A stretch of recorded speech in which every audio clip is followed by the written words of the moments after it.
For many years already, Taiwan has invested in hundreds of projects here in Thailand, especially with electronics and advanced technology. So from your perspective, what makes Thailand an attractive destination for investment in these sectors? Well, I think usually people tend to attribute the increased FDI in Thailand to the following factors.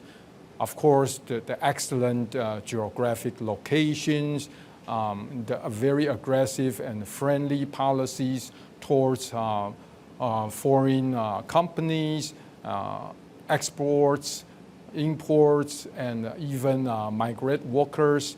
But for Taiwan, our perception will be a little bit unique. First of all, because our investors serve global customers, and it's out of their request because in response to the geopolitical situation, they wanted us to diversify the manufacturing basis. So that's first.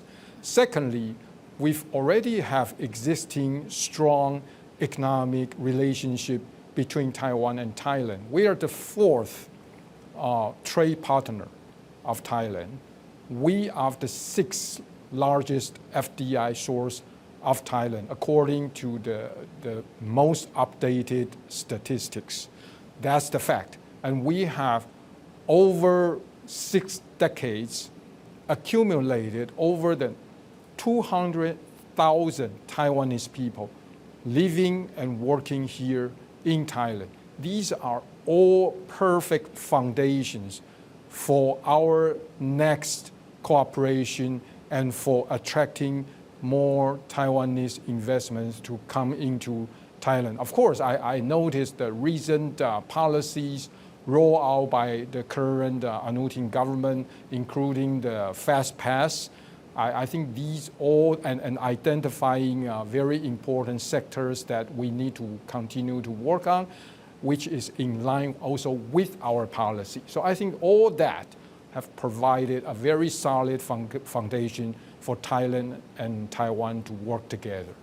Right, and right now Thailand is actually aiming to become Southeast Asia's semiconductor hub and aims to develop its own chip production by 2050. And since Taiwan is actually leading in semiconductor production, what would be your advice to Thailand, and how promising is this vision from your perspective?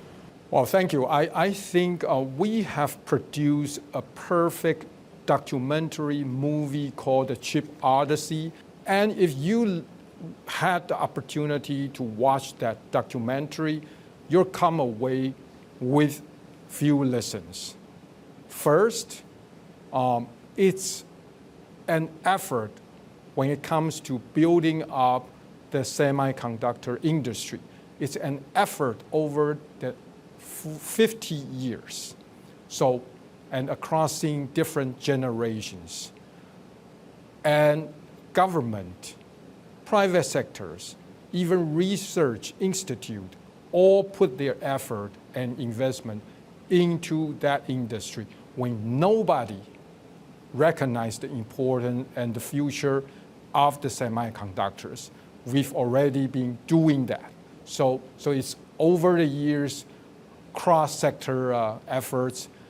And then when it comes to semiconductors, it's not only one single company. It's an entire ecosystem that we're talking about. From upstreams to downstreams, you have the IC design, and then you have the foundries, and then you have the packaging and testing. So we had all of that in Taiwan over the years. So we did not only build one single foundry. We built the entire ecosystem. And again, that's out of the collective efforts of the government and the research institutions, engineers, professors, all that. From our perspective, setting up a policy goal like that, I think the next important step is how do you position yourself in that supply chain or in that ecosystem? Nobody's going to be good at everything because it's so difficult to achieve. I think this is the lessons that we can draw from our past experiences. And one last question, to strengthen that economic cooperation, are there any specific policies from Thailand that you hope to see to ensure that trust from Taiwanese investors or even your neighboring countries? Well, I think the key word is communication. Now, there are already regulatory frameworks. There are already, as I said, Taiwanese investors are law-abiding. They want to make sure that they are working under the frameworks, and they want to make sure that they're working together with our Thai friends, unlike some other investors who intend to play outside the box, right. play outside the regulatory frameworks. We are not. But there's a lack of channel of communications when it comes to government, when it comes to implementations, when it comes to one-stop window solving problems. I know there are already one-stop window established, but still, when I talk to our investors, there's still a lot of confusions, lack of communications or explanations, which I think through forging those solid working relationships and through appropriate channels of communications, of course, including my office, including our companies, I'm sure we'll be able to conquer those issues altogether with our Thai friends. The impact of technology then